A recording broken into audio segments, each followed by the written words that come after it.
recitar o poema de Paulo Leminski, A Lua no Cinema.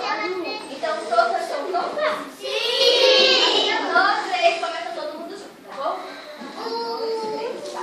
A lua no cinema, Paula foi ao cinema, passaram um filme engraçado, a história de uma estrela que não tinha namorado, não tinha porque era apenas, mas uma estrela bem pequena, naquela que não passavam, ninguém vai dizer que pena. Ficou tão triste naquela história de amor, até hoje não existe. Amanheça, por favor. Quem escreveu esse poema? Paulo Leminski.